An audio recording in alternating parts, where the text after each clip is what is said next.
এখন থেকে আপনার প্রিয় সিরিয়ালগুলো ফ্রিতে দেখুন এক্সক্লুসিভলি শুধুমাত্র সান নেক্সটে। এখনই অ্যাপ ডাউনলোড করুন। শীতলা,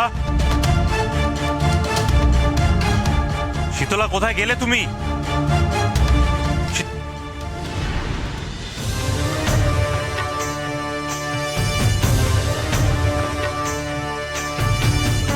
শীতলা,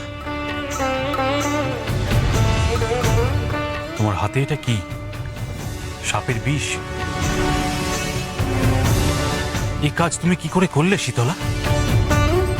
আমার বাবা বলেন যে সাপ ধরা, সাপের বিষ বার করা এসব আমাদের কাজ নয়, ওসব ওই বেদেদের কাজ। আমাদের কাজ হলো শুধুমাত্র তাদের থেকে বিষ সংগ্রহ করা এবং সেই বিষ থেকে ঔষধি বানানো। তুমি ঠিকই বলেছো ঘণ্টাকর্ণ, যে যেই কাজে দক্ষ তার সেই কাজটাই করা উচিত। কিন্তু উপায় না থাকলে মানুষকে এমন অনেক কাজ করতে হয় যেটা তারা আগে করেনি। তা বটে, প্রাণের দায় মানুষ কি না করতে পারে। একদমই তাই। আর বাচ্চাটার প্রাণ বাঁচানোর জন্যই আমি এই কাজটা করেছি। আর দেখো, শিবশম্ভুর কৃপায় আমি বিষটা খুব সহজেই পেয়ে গেছি। নাহলে বলো তো, অন্য গায়ে গিয়ে কোথা থেকে আমরা ওই বেদে ভাইদের খুঁজে বের করতাম? বাচ্চাটাকে বাঁচানোর জন্য একমাত্র এই সাপের বিষই কার্যকারী।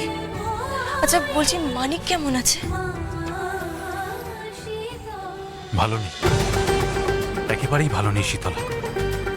আমি আমি আমার সব রকম চেষ্টা করে দেখেছি, কিন্তু তাতে কোনো লাভ হচ্ছে না। শীতলা, তোমাকে আমায় সাহায্য করতে হবে। আমরা দুজনে মিলে চেষ্টা করলে ওকে ঠিক সুস্থ করতে পারবো, আমি জানি। তুমি চলো, যেভাবে হোক ভেতরে চলো। আমিও তো তাই চাই ঘণ্টাকর্ণ, কিন্তু আমি ভয় পাচ্ছি জানো তো। জমিদার মশাইয়ের জেদের বসে যদি মানিকের বড়সড় কিছু একটা হয়ে যায়। হ্যাঁ, ঠিকই বলেছ। ওই জমিদার রমাকান্ত মশাই অত্যন্ত সংকীর্ণ মনের মানুষ, আর নারী বিদ্বেষীও বটে। অমন একটা মানুষের সামনে তোমাকে তার বাড়িতে কি করে নিয়ে যাই বলো তো? কিন্তু রোগীর স্বার্থে যে আমাকে যেতেই হবে ঘণ্টাকর্ণ। চিকিৎসা আমার ধর্ম, আর আমাকে আমার ধর্ম পালন করতেই হবে। কিন্তু কি করে? আচ্ছা ঘণ্টাকর্ণ, তোমার কাছে কি অতিরিক্ত বস্ত্র আছে? হ্যাঁ আছে, কিন্তু কি হবে তা দিয়ে? জানতেই পারবে।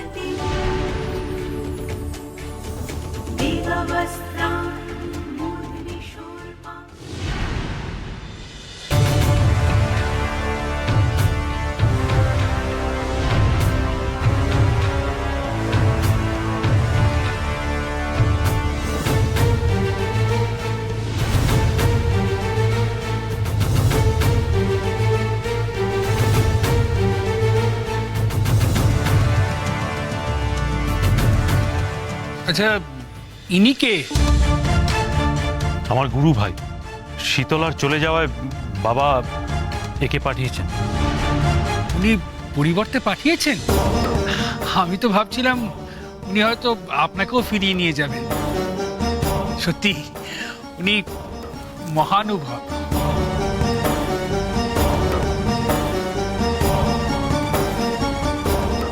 মা, তুমি যেও না মা।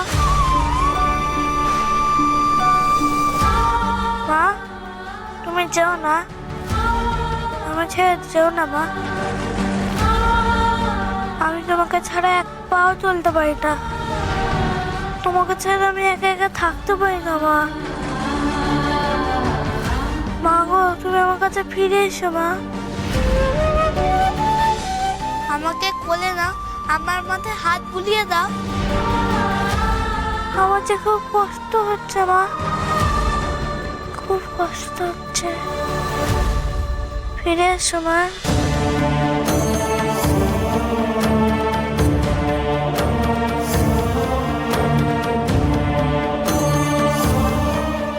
ঘণ্টাকর্ণ, বলছি এই ওষুধিটা ওকে দিতে হবে, তার জন্য আমরা একটু গরম দুধ চাই। হ্যাঁ, একটু গরম দুধ লাগবে। দুধ লাগবে? হ্যাঁ। আচ্ছা, আমি এক্ষুনি ব্যবস্থা করছি দুধের। আরে মেধো, শিগগির শোন মেধো,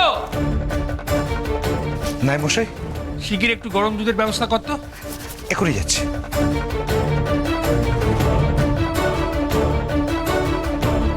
ওই রে, শিগগির আয়।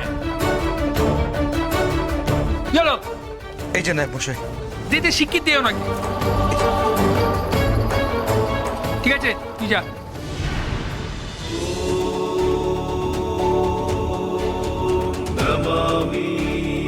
शीतलां देवीं दशभस्तां दिगम्बरीं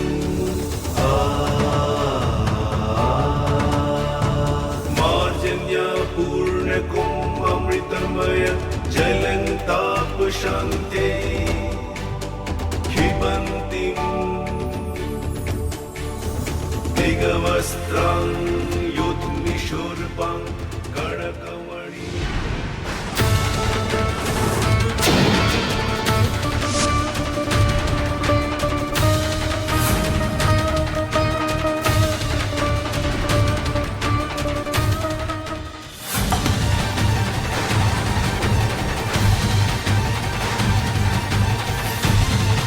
এটা কি করলেন আপনি? কি ভেবেছিলে তুমি আমি তোমায় চিনতে পারবো না, তাই না? শুনে রাখো, জমিদার রমাকান্ত চোখে ফাঁকি দেওয়া অত সহজ নয় শীতলা।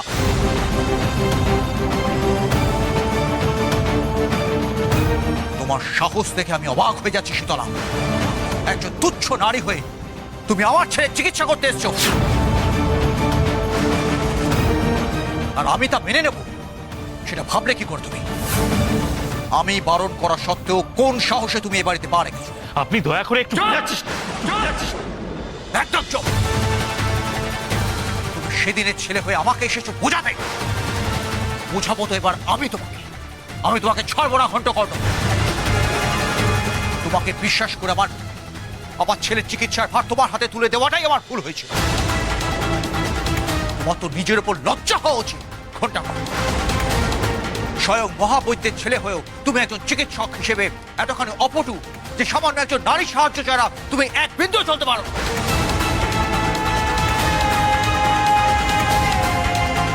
এটা যদি আমি আগে জানতাম আমি তোমাদের এ বাড়িতে ঢুকতেই দিতাম। সত্যি বলতে কি, মহাবৈদ্যের কাছে সাহায্যের জন্য যাওয়াটাই ভুল হয়েছে। এই সব কিছুর জন্য দায়ী হলোই নায়েব। ওই আমাকে জোর করেছিল যাতে আমি তোমাদেরকে এখানে আনি। নায়েব মশাই, আপনি জানতেন না নারী হলো আমার কাছে নরকের দ্বার? তাহলে কোন সাহসে আপনি ওদেরকে এখানে এনেছেন? আপনি কি ভেবেছিলেন আমার ছেলে মরণাপন্ন